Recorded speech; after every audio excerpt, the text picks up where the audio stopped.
अस्सलामुअलैकुम, क्या हाल है आप सबके। उम्मीद करती हूँ कि सब खैरियत से होंगे। तो आज मैं आपके लिए लाई हूँ बहुत ही मज़ेदार और आसान सी रेसिपी, बीफ पुलाव बनाने का तरीका, जो बनाने में बहुत ही आसान और टाइम भी बहुत कम लगता है इसे बनाने में। तो चलिए बनाना स्टार्ट करते हैं।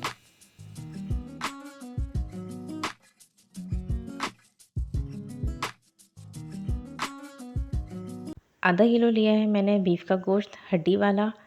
और इसमें थोड़ी बहुत चिकनाई भी है, क्योंकि बीफ का पुलाव जो बनता है वो हड्डी वाले गोश्त का और थोड़ी सी चिकनाई वाले का ज़्यादा टेस्टी बनता है। तो आप जब भी बीफ पुलाव बनाएं तो हड्डी वाला गोश्त लाजमी लिया करें।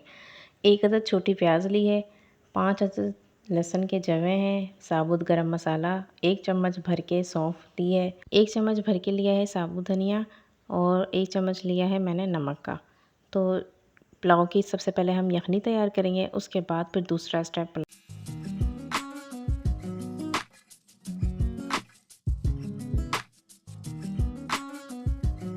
अच्छा, इसमें पानी जो मैंने डाला था वो था 8 गिलास, जो नॉर्मल गिलास पानी पीने वाले होते हैं, 8 डाले थे मैंने। तो सबसे पहले प्रेशर कुकर में गोश्त डाला, उसके बाद इसमें सारे मसाले वगैरह डाल देंगे जितने भी हैं, साबुत धनिया, सौंफ, ज़ीरा, साबुत गरम मसाला, नमक, लहसुन और प्याज। और उसके बाद इसमें मैं पानी शामिल करूँगी।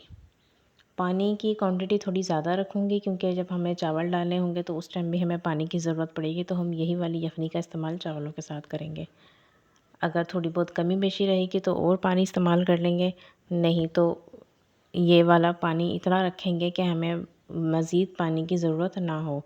तो ये जो मैंने मग्गा लिया है, इसमें 2 गिलास आते हैं पानी के, नॉर्मल जो गिलास होते हैं। तो एक मैंने पहले डाला, ये दूसरा डाल दिया, यानी कि 4 गिलास हो गए।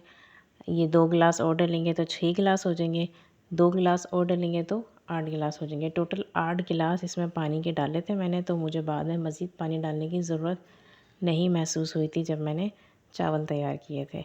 तो आप भी इसी तरह मेजरमेंट का ख़्याल रखेंगे तो आपको मज़ीद पानी डालने की ज़रूरत नहीं होगी। प्रेशर कुकर में मैंने इसे 20 से 25 मिनट के लिए गोश्त गलाया था, तो गोश्त हमारा बिल्कुल परफेक्ट गल चुका था। तो यखनी मैंने अलग कर ली है, और बोटियाँ और हड्डियाँ वगैरह जो हैं वो सब अलहदा कर लिया है। कढ़ाई में मैंने 2 से 3 चम्मच कुकिंग ऑयल के डाले थे। ऑयल गर्म हो गया तो इसमें 1 अदद प्याज मैंने बड़े साइज़ की काट के डाली है। ऑयल मैंने इसमें इसलिए डाला है ताकि प्याज का बघार हो जाए, वरना इसमें ऑयल की इतनी ज़रूरत नहीं है, क्योंकि गोश्त हमारा ऑलरेडी चिकनाई वाला था। तो मज़ीद इसमें ऑयल डालने की ज़रूरत नहीं है।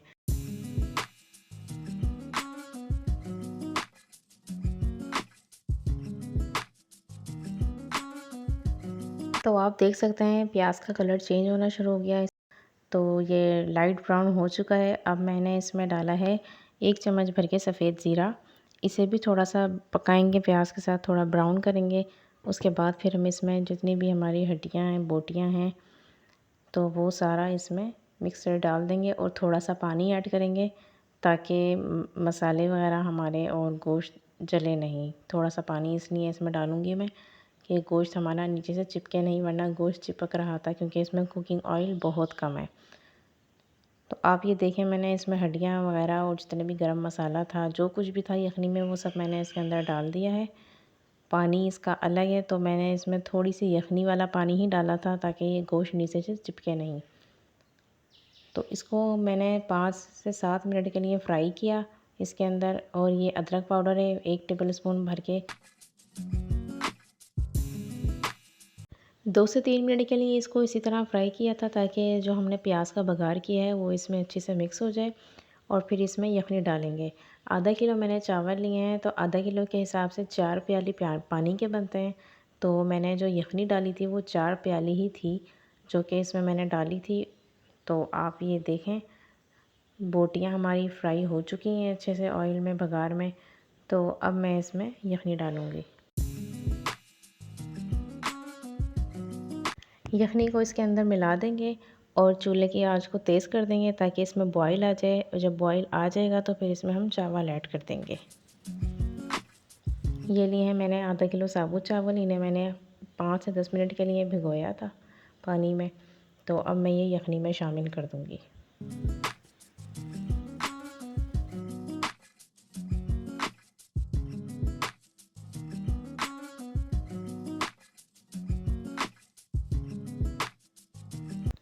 चावल सारे ऐड करने के बाद इसका नमक टेस्ट करेंगे, क्योंकि मैंने इसमें नमक सिर्फ यखनी जिस टाइम बना रही थी प्रेशर कुकर में उस टाइम डाला था, उसके बाद मैंने इसमें नमक नहीं डाला। तो इसमें नमक कम था तो 1.5 टेबल स्पून मैंने इसमें नमक दोबारा डाला था। तो अब ये परफेक्ट है बिल्कुल। तो अब मैं इसको ढककर पकाऊंगी जब तक इसका पानी खुश्क नहीं हो जाता। तो जब इसमें थोड़ा सा पानी रह जाएगा तो फिर मैं इसे दम पर रख दूँगी। पानी इसका काफ़ी हद तक खुश्क हो चुका है, सिर्फ इसमें थोड़ा बहुत पानी है जो कि दम पर पूरा हो जाएगा, क्योंकि चावलों में अभी थोड़ी सी कसर है। तो चावल भी हमारे गल जाएंगे और पानी भी इसका खुश्क हो जाएगा। तो ये लिए मैंने आधी प्याली पानी, इसमें मैंने डाला था 3 से 4 ड्रॉप्स एसेंस के, और बिरयानी का कलर डाला था मैंने इसमें थोड़ा सा। आपकी चॉइस है, अगर आप पुलाव पर कलर आपको पसंद है तो आप डालें, नहीं है तो आप ऐसे भी छोड़ सकते हैं, सिर्फ एसेंस डाल दें ऊपर से। तो जनाब ये दम हो चुका है इसका, तकरीबन 10 से 15 मिनट तक मैंने इसे दम पे रखा था, तो बिल्कुल परफेक्ट दम हो चुका था। तो तैयार है हमारा मज़ेदार सा पुलाव, आप देख सकते हैं। माशाल्लाह से इसकी खुशबू और इसका जायका बहुत मज़े का है। तो आप ये रेसिपी बनाकर लाज़मी ट्राई करिएगा और मुझे कमेंट सेक्शन में बताइएगा आपको मेरी रेसिपी कैसी लगी। तो जल्दी से चैनल को सब्सक्राइब कर दें, लाइक करें, शेयर करें। फिर मिलूँगी आपसे नेक्स्ट मज़ेदार सी रेसिपी के साथ। मुझे दुआओं में याद रखें, अपना ख़्याल रखें। अल्लाह हाफ़िज़।